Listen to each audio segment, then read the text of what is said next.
Movie के start में हमें एक फैमिली दिखाई जाती है जो कि ट्रिप के लिए जा रही थी। इस फैमिली में हस्बैंड, वाइफ और उनके 2 बच्चे होते हैं, जिनमें उनकी बेटी का नाम मैडॉक्स होती है। वो लोग अपने ट्रिप के लिए बहुत ज्यादा खुश और एक्साइटेड थे। उन दोनों हस्बैंड वाइफ ने अपने डिवोर्स से पहले बच्चों के साथ कुछ टाइम स्पेंड करने के लिए ये ट्रिप अरेंज किया था। रिजॉर्ट पहुंचकर वो लोग फ्रेश होते हैं, जहां सबसे पहले उन्हें कुछ ड्रिंक पीने के लिए दिया जाता है। वहां बैठकर मैडॉक्स और उसका भाई एक गेम खेल रहे थे। वही मैडॉक्स का भाई कुछ और बच्चों से भी मिलता है जो अपने अपने फैमिली के साथ वैकेशन पर आए थे। रिजॉर्ट के मैनेजर के कहने पर वो लोग एक बीच पर जाने का प्लान बनाते हैं। यहाँ एक और फैमिली भी मौजूद होती है जिसमें एक मैरिड कपल होता है और उनमें वाइफ का नाम क्रिस्टल होता है और क्रिस्टल का हस्बैंड एक सर्जन था जो अपनी मदर और 6 साल की बेटी के साथ यहाँ पर आया था।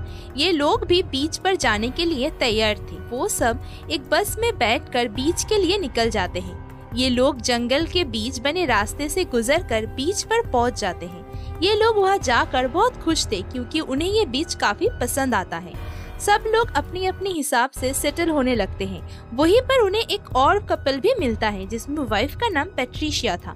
इसके बाद बच्चे इधर उधर भागने लगते हैं, लेकिन तभी उन्हें बीच पर से अजीब अजीब चीजें मिलना शुरू हो जाती हैं और वो सोच रहे थे कि आखिर यहाँ आए हुए लोग अपनी चीजें यहाँ पर क्यों छोड़ गए हैं। इसके बाद मैडॉक्स का भाई नहाने के लिए पानी में चला जाता है, लेकिन तभी उसे अपने पास एक लड़की की डेड बॉडी दिखाई देती है, जिसे देखकर वो डर जाता है और चिल्लाते हुए बाहर आ जाता है। तभी उसकी मदर भी वहाँ पे आती है। वो लोग मिलकर उस डेड बॉडी को पानी से बाहर निकालते हैं और तभी उस मरी हुई लड़की का फ्रेंड मिड रैपर वहाँ पे आ जाता है, जो बताता है कि मैं कब से अपने फ्रेंड को यानी इसको ढूंढ रहा था। सब लोगों को यही लग रहा था कि इस लड़की को उसके फ्रेंड ने ही मारकर पानी में बहा दिया, लेकिन वो उन्हें यकीन दिलाने की कोशिश करता है कि मैंने ऐसा कुछ भी नहीं किया। और फिर वो लोग इस डेड बॉडी को कपड़े से कवर करके वापस अपनी अपनी जगह पर आ जाते हैं।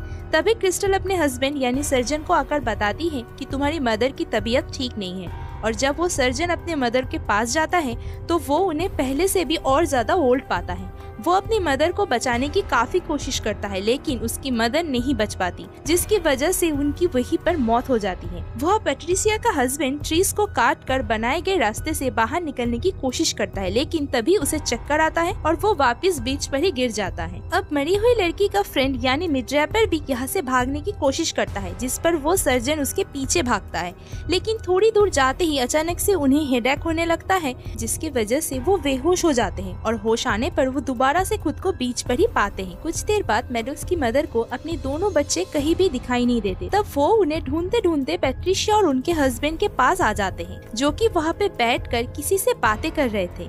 तब मैडॉक्स की मदर उनसे अपने बच्चे के बारे में पूछती है, जिस पर वो कहती है, देखो ये हमारे सामने ही तो बैठे हुए हैं, यानी जिनसे वो लोग बात कर रहे थे। और जब मैडॉक्स की मदर देखती है तो वहाँ पर सच में उनके दोनों बच्चे बैठे होते हैं, लेकिन वो दोनों अब उम्र में पहले से बड़े हो चुके थे। तभी ये देखकर मैडॉक्स की मदर काफी हैरान हो जाती है कि उसके छोटे बच्चे कुछ घंटों में इतने बड़े यानी टीनेजर कैसे बन गए, लेकिन बच्चों को इस बात का अंदाजा नहीं था। इतनी ही देर में मैडॉक्स की फादर भी वहाँ पर आ जाते हैं। तब मैडॉक्स परेशान होकर अपने फादर के गले से लग जाते हैं, लेकिन यहाँ पर मैडॉक्स के फादर को भी यकीन नहीं आ रहा था कि वो इतने बड़े कैसे हो गए थे।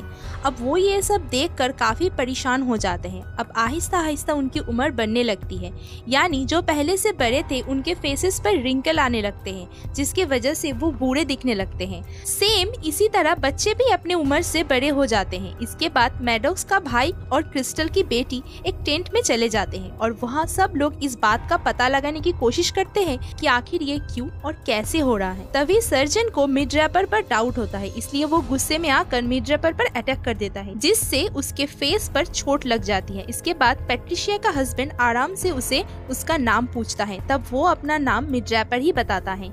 नाम बताते बताते जब वो अपना हाथ अपने फेस पर से हटाता है तो उसकी चोट बिल्कुल ठीक हो जाती है। वो उन्हें यकीन दिलाने के लिए फिर से सारी कहानी बताता है कि मैं अपनी फ्रेंड के साथ सिर्फ यहाँ पर वैकेशन एंजॉय करने आया था, लेकिन फिर अचानक वो गायब हो गई। और फिर थोड़ी देर के बाद वो सब कैलकुलेशन करने लगते हैं, जिससे उन्हें ये पता चलता है कि इस बीच पर गुजारने वाला आधा घंटा 1 ईयर के बराबर है। तब ये सुनकर वो लोग घबरा जाते हैं। अगर वो 24 आवर्स से पहले इस बीच से नहीं निकले तो उनकी सारी जिंदगी खत्म हो जाएगी। तभी अचानक से मैडक्स की मदर के पेट में दर्द होने लगता है। इसके वजह से वो बेहोश हो जाती है। अब क्योंकि क्रिस्टल का हस्बैंड एक सर्जन था, इसीलिए वो चेक कर बताता है कि इसे कोई इनर मेडिकल डिजीज है। वो अपने सर्जिकल नाइफ से मैडक्स के मदर के पेट पर कट लगाता है, लेकिन उसका कट फौरन हील हो जाता है।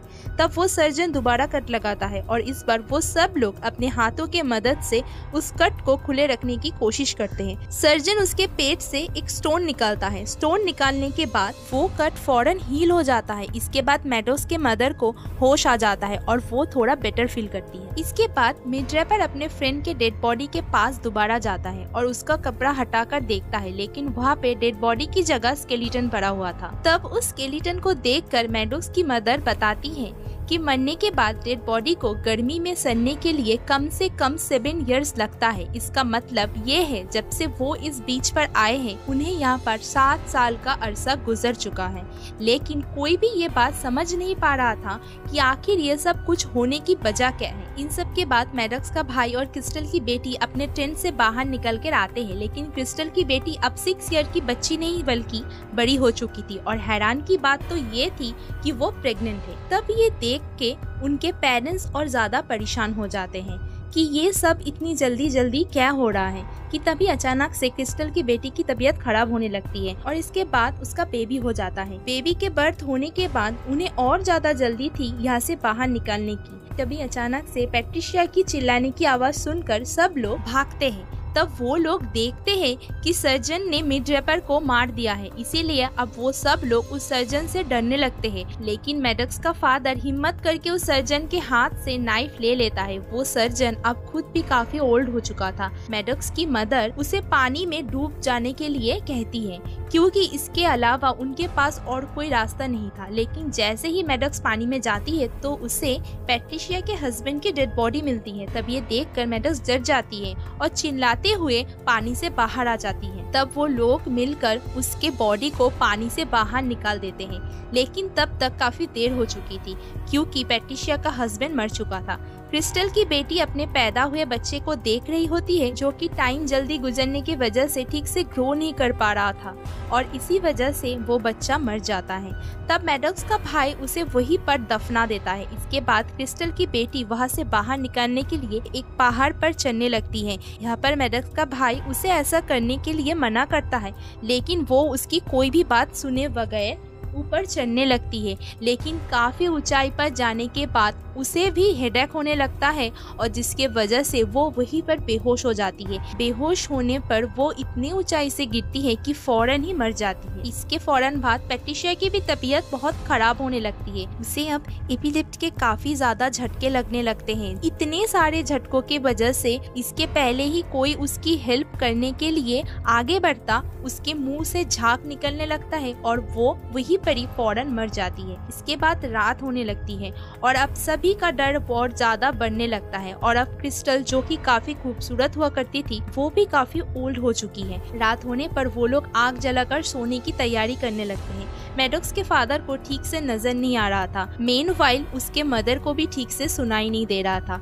रात के अंधेरे का फायदा उठाकर वो सर्जन मैडक्स के फादर पर अटैक कर देता है, लेकिन तभी मैडक्स की मदर आकर अपने हस्बैंड को हेल्प करती है और वो उस नाइफ से सर्जन पर ही अटैक कर देती है। अब यहाँ पर वो सर्जन इंजर हो जाता है और मैडक्स के पेरेंट्स भी इंजर हो जाते हैं। इसके बाद वो एक केव में जाकर छुपते हैं जहाँ उन्हें क्रिस्टल काफी बुरी हालत में नजर आती है क्योंकि उसे कोई खतरनाक किस्म की बीमारी थी, इसलिए वो तड़पते हुए मर जाती है। सुबह उठने पर सिर्फ मैडक्स और उसका भाई ही बचते हैं क्योंकि जब वो यहाँ पर आए थे तब वो बच्चे थे, लेकिन अब वो ओवर एज हो चुके हैं। बीच पर बैठे हुए उन्हें उस बच्चे का मैसेज याद आता है जो उस बच्चे ने उन्हें रिजॉर्ट पर दिया था और उस मैसेज को दोबारा ये लोग खोलकर देखते हैं जिस पर वही गेम होती है जो स्टार्ट में मैडक्स और उसका भाई खेल रहे थे। उस सीक्रेट मैसेज में यहाँ से बाहर निकलने का रास्ता ढूंढ रहे थे। तब उन्हें पता चलता है कि असल में यहाँ से बाहर निकलने के लिए उन्हें इस समुंदर में डूबकर उसके गहराई में जाना होगा। वो ये भी जान पाते हैं कि अगर वो बेहोश हुए बगैर पानी के गहराई को पार कर लेंगे तो वो लोग आसानी से सेफली वापस पहुँच सकते हैं। इसीलिए वो लोग अंडर वाटर तैरने लगते हैं।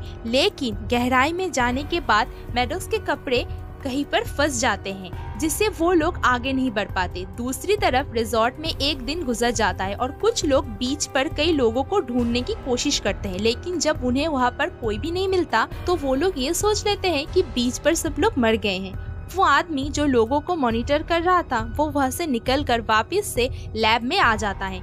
वह जाकर पता चलता है कि बीच पर लोगों की एज और तेजी से गुजरता हुआ टाइम से कोई कनेक्शन नहीं है, बल्कि जब रिजॉर्ट में पहुंचने पर रिजॉर्ट के मैनेजर ने कुछ ड्रिंक्स अपने गेस्ट को पिलाई थी, उस ड्रिंक में कुछ केमिकल था जो एक टेस्ट करने के लिए मिलाए गए थे। उस रिजॉर्ट में आने वाले मेहमानों में से कुछ लोगों का एक्सपेरिमेंट करने के लिए ये ड्रिंक पिलाई गई थी। इस एक्सपेरिमेंट में रिसर्चर ने ट्रायल हासिल कर लिया था, जिसको करने के लिए उन्हें बहुत सारा टाइम चाहिए था, लेकिन रिसर्चर इस बात पर खुश थे कि उन्होंने रिजॉर्ट के जरिए लोगों पर एक्सपेरिमेंट करके एक ऐसी मेडिसिन बना दी थी जिसे वो कई लोगों को बचा सकते हैं। नेक्स्ट सीन में एक वेट्रेस वही ड्रिंक पिलाने के लिए जा रही होती है, लेकिन तभी उसकी किसी के साथ टक्कर हो जाती है, जिसके वजह से ग्लास नीचे गिर जाती है और टूट जाती है। असल में टकराने वाला और कोई नहीं बल्कि मैडॉक्स और उसका भाई था। इसके बाद हमें फ्लैशबैक का सीन दिखाया जाता है, जहां पानी के गहराई में जाकर मैडॉक्स के कपड़े फंस गए थे। यहाँ पर मैडॉक्स का भाई उसकी हेल्प करता है और अपनी बहन को वहाँ से निकाल लेता है। इसके बाद वो लोग स्विमिंग करते हुए पानी के ऊपर आ जाते हैं और वो लोग सही सलामत बच निकलते हैं और वही ऊपर से हेलीकॉप्टर गुजर रहा था जो उन दोनों को रेस्क्यू करके उन्हें वहाँ से निकाल लाता है। रिजॉर्ट पहुंचकर वो उन्हें अपना नाम बताते हैं, फिर उसी बच्चे के पास वापस जाकर